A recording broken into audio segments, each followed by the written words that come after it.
현대 신학자 중에 중요한 사람이 몇 있는데요. 그 중에 한 명이 폴 틸리히라는 사람입니다. 그 폴 틸리히라는 신학자가 종교를 이렇게 정의를 내렸는데요.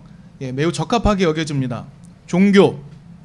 종교는 궁극적인 관심에 사로잡힌 상태라고 말했습니다. 궁극적인 관심에 사로잡힌 상태. 여러분, 여기서 궁극적인 관심은 어떤 걸까요? 궁극적인 관심. 이렇게 설명할 수 있습니다. 우리의 존재 그 자체, 우리의 인간 실제, 우리의 실존, 우리의 삶의 구조, 우리의 삶의 의미, 우리의 삶의 목적을 멸하거나 구원할 힘이 있다고 믿는 것. 그것이 궁극적인 관심이라고 설명합니다. 다시 한번요. 궁극적인 관심은 뭐냐면 우리의 존재 자체, 우리의 실제, 우리의 실존, 우리의 삶의 의미, 우리의 삶의 목적 등을 언제든 멸하거나 구원할 힘이 있는 그것에 대한 관심이 종교라는 겁니다. 여러분, 그렇다면 이 정의를 받아들인다면 오늘날 우리의 존재, 좀 더 줄여서 나의 존재 자체의 의미, 나의 존재 자체의 목적을 멸하거나 구원할 힘을 가지고 있는 것은 무엇이라고 여기십니까? 여러분 모두에게 묻습니다. 바로 오늘날 나의 존재 자체의 의미, 나의 존재의 목적을 멸하거나 구원할 힘이 있는 것, 여러분 그것이 무엇이라고 생각하십니까? 그것이 오늘 우리의 종교일 텐데 여러분에게 그 궁극적 관심은 무엇입니까? 존재 그 자체이신 하나님이 여러분의 궁극적 관심입니까? 정말 그렇습니까? 그러나 이 대답에 자신이 없다면 그 이유는 무엇일까요? 그것은 아마도 오늘날 우리의 궁극적인 관심이 돈이기 때문일 겁니다. 우리의 삶의 의미, 삶의 목적, 우리의 실존, 삶의 구조를 언제든지 멸하거나 구원할 힘이 있는 것이 돈이라고 믿기 때문일 겁니다. 여러분, 오늘 우리가 살아가는 세상을 정말 완벽하게 장악하고 있는 신자유주의라는 구조를 조금만 살펴보도록 하겠습니다. 여러분, 신자유주의라는 것은요, 정말 완벽한 종교의 모습을 갖추고 있습니다. 오늘 우리가 살고 있는 세상의 주된 관심, 신자유주의는요, 신앙의 대상으로서의 돈이 존재합니다. 그렇죠? 그리고 사제로서의 기업들이 존재합니다. 재단으로서의 시장이 있고요. 재물로서의 주식 등등등등, 이 모든 모습들이 종교의 구성 요소를 다 가지고 있습니다. 그래서 신자유주의 자체는 종교의 기능을 하고 있습니다. 우리로 하여금 궁극적인 관심을 돈에 두도록 만들고 있습니다. 여러분, 좀 더 우리의 신앙에 대해 이야기해보죠. 여러분, 무엇인가를 신앙한다, 믿고 바란다 라는 것은 어떤 의미일까요? 우리가 그 신앙하는 대상의 본질과 정체성을 자신의 본질과 정체성으로 받아들이는 겁니다. 그게 신앙한다라는 것의 의미입니다. 내가 하나님을 신앙한다고 한다면요, 하나님의 본질과 하나님의 정체성으로 나를 설명하려고 하는 겁니다. 그게 하나님을 신앙하는 겁니다. 돈을 신앙한다는 것은 돈의 본질과 돈의 정체성을 가지고 나를 설명하려고 하는 것입니다. 그리고 오늘날 우리는 돈으로 내 본질과 내 정체성을 설명하는 것에 매우 익숙합니다. 솔직히 말해보죠. 아니요, 그것이 우리의 본질과 정체성을 설명하는 전부라고 말할 수 있습니다. 근데 여러분 어떠십니까? 이 종교와 같은 신자유주의 신앙이 여러분을 행복하게 합니까? 오늘날 우리가 궁극적 관심을 두고 있는 돈이 우리를 행복하게 할까요? 오늘 좀 몇 가지 살펴보겠지만 오늘은요, 우리가 그 돈을 신앙하기 위해, 돈을 획득하기 위해 우리의 힘을 기르느라, 우리의 능력치를 높이느라 자신이 어떤 존재인지 확인할 기회를 잃어버린 우리의 모습을 성찰해 보려고 합니다.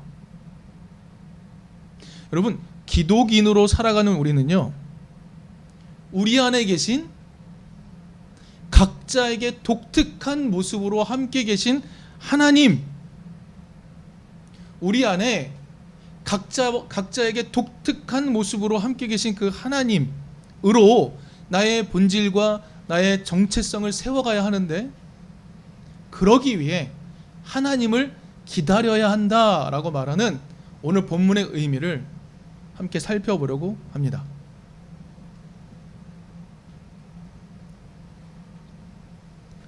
여러분, 오늘 본문을 잘 보면요, 하나님이 좋아하시지 않는 것과 하나님이 좋아하는 것을 분명하게 대비시키고 있습니다.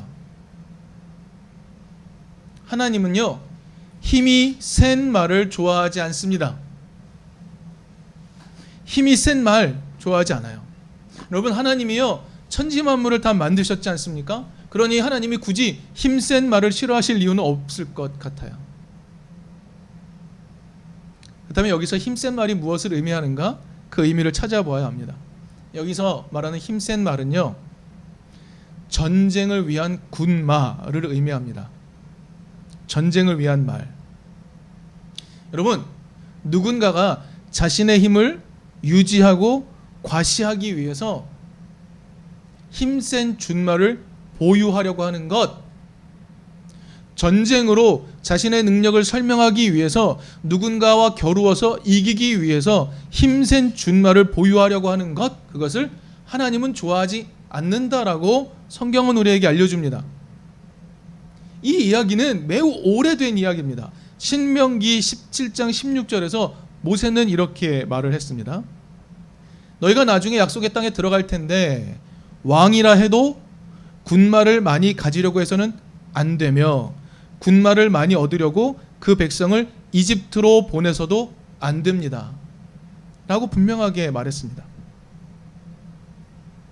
시편 33편의 저자는 17절에서 이렇게 말했습니다. 나라를 구하는데 군마가 필요한 것은 아니며 목숨을 건지는데 많은 군대가 필요한 것은 아니다 라고 이미 충고한 바가 있습니다. 힘센 준마는요, 권력의 상징이고 힘의 상징이고 능력의 상징입니다. 그래서 힘센 준마를 갖고 싶어하는 인간의 욕심은요, 끝이 없습니다. 가능하면 힘센 준마를 많이 보유하려고 합니다. 더불어 오늘 본문은 이런 말을 하죠. 힘센 다리를 가진 사람도 반기지 아니하신다. 여러분, 사람은요, 힘센 넓적 다리를 갖고 싶어 합니다. 여러분, 전쟁을 위한 군마, 그리고 나의 힘센 넓적 다리를 갖는다는 것, 여러분, 그것은요, 전쟁을 통해서 자신의 힘을 증명하라는 욕망을 의미합니다. 오늘날의 언어로 이야기하면 경쟁을 통해 승리를 획득하려는 욕망을 의미합니다. 여러분, 성경은 이렇게 가르쳐주죠. 하나님은 이처럼 사람이 힘을 숭상하는 것을 결코 즐거워하지 않으신다라고 말합니다. 여러분, 그러면요, 힘은 모조리 하나님이 갖고 사람은 그 하나님께 그냥 복종시키려는 그 의도에서 하나님은 힘을 숭상하지 마라 라고 말씀하시는 것일까요? 그렇지 않습니다. 여러분, 본문 1절을 보면 하나님의 진실한 의도가 등장합니다. 하나님은 무엇을 좋아하실까요? 하나님은 당신을 두려워하며 하나님의 한결같은 사랑을 기다리는 사람. 여기서 말하는 한결같은 사랑은요, 우리에게 익숙한 용어입니다. 헤세드라는 용어입니다. 헤세드. 헤세드가 어떤 의미일까요? 신실하다는 의미, 인자하다는 의미, 법정에서 나를 성실하게 변호해 준다라는 의미를 가지고 있습니다. 그것이 바로 헤세드입니다. 그 하나님의 한결같은 사랑, 한결같은 보호, 그것을 기다리는 사람을 좋아하십니다. 그에게 호의를 베풀기 위해 준비 중이시기 때문에 그렇습니다. 나를 성실하게 돌보시는, 온전하게 지키시는 그 헤세드의 하나님을 기다리는 사람을 좋아하십니다. 여러분, 누군가와 경쟁해서 이기는 것이 오늘 우리 삶에 남아있는 삶의 방식의 전부라고 말할 수 있습니다. 그래서 자신의 힘을 기르는데 전력을 쏟는 것, 그것이 유일한 길이라고 말하는 세상, 그것을 하나님은 기뻐하지 않으십니다. 누군가를 밟고 올라가야만 존재 가능한 세상을 하나님은 결코 말씀하신 적이 없습니다. 여러분, 우리는요, 세상이 요구하는 힘, 세상이 요구하는 능력을 채워가느라 정작 자기 자신을 성찰할 기회, 성찰할 시간을 다 잃어버렸습니다. 가장 자기다운 모습을 찾기 위해 스스로 들여다보는 시간을 다 포기해버렸습니다. 여러분, 하나님이 우리 안에 각자 독특한 모습으로 함께 계시는데 그 하나님을 발견하는 시간, 우리는 그것을 갖지 않습니다. 그저 세상 위에서 군림하는 자가 되기 위해서 힘을 갖추기 위해 온갖 시간을 쏟지만 우리는 우리 안에 계신 하나님, 그 하나님을 발견할 시간을 도무지 갖지 않습니다. 여러분, 하나님은요, 사람이 하나님을 의지하기를 바라십니다. 하나님으로부터 오는 신실한 사랑, 완벽한 보호, 그리고 끈질긴 위로를 기다리는 사람을 좋아하십니다. 누군가를 이기기 위해 힘을 기르는 사람이 아니라 자신이 누군가인지를 알기 위해 하나님을 굳건하게 신뢰하는 사람을 좋아하십니다.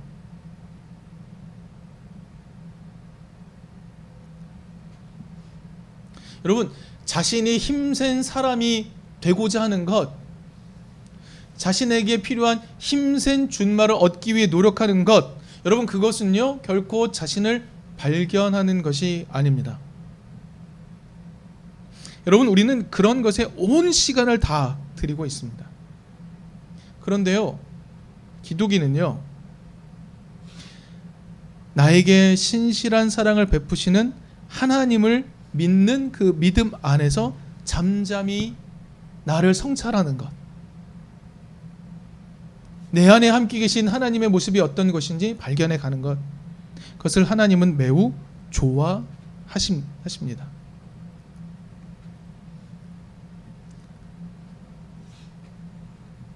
최근에요, 춘천의 외곽에 살면서 목회하시는 정명성 목사님이라는 분의 시집을 선물로 받았습니다. 그런데 선물로 받기 전에 저는 그 시집의 이름을 들었고 그 시집의 이름이 너무 마음에 들었더랬습니다. 그러니까 그 시집을 선물로 받았을 때 제가 얼마나 좋았겠습니까? 여러분, 그 시집의 이름이 무엇인지 상상할 수 있으실까요? 들어보신 적 있으실까요?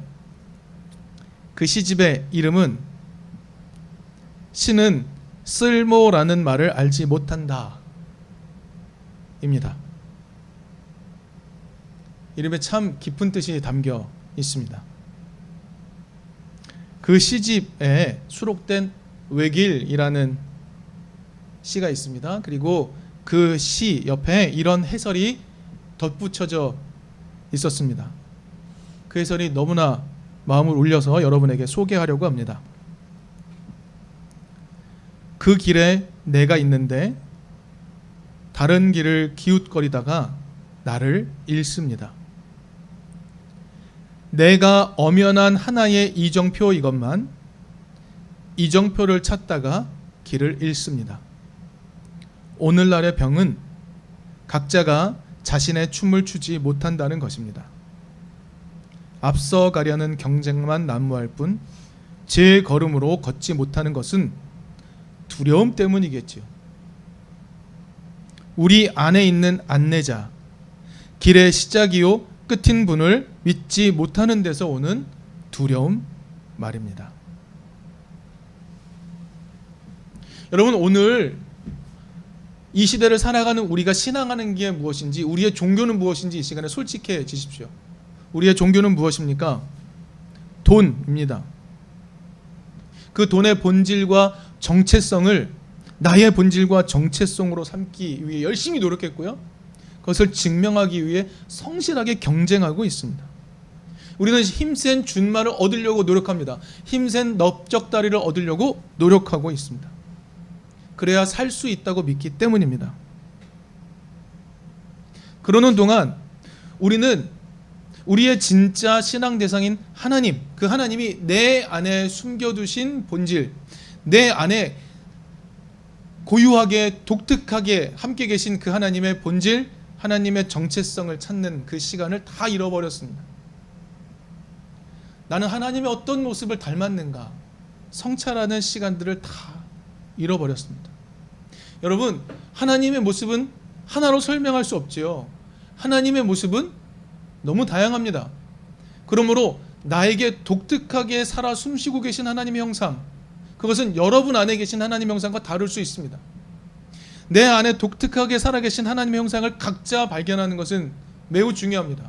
그리고 그 하나님을 발견한 하나님을 함께 나누는 것은 매우 중요합니다. 그래야만 우리는 완벽한 하나님의 모습을 함께 찾아갈 수 있기 때문에 그렇습니다. 하나님의 본질은 어떤 것인지, 하나님의 정체성은 어떤 것인지 내가 발견하고 우리가 함께 발견하는 시간을 반드시 가져야만 합니다. 근데 우리는 그런 시간이 없습니다.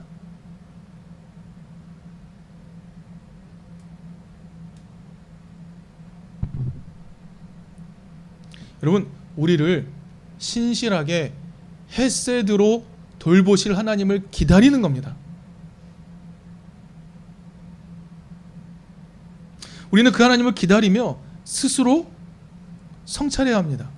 여러분, 이 시간에요, 내 힘을 빼고 나를 신실하게 돌보시는, 언제나 돌보시는 그 하나님을 신뢰하면서 내 안에 담긴 나만의 하나님의 형상을 찾아가게 되면요, 우리는 진실한 자유를 경험할 수 있습니다.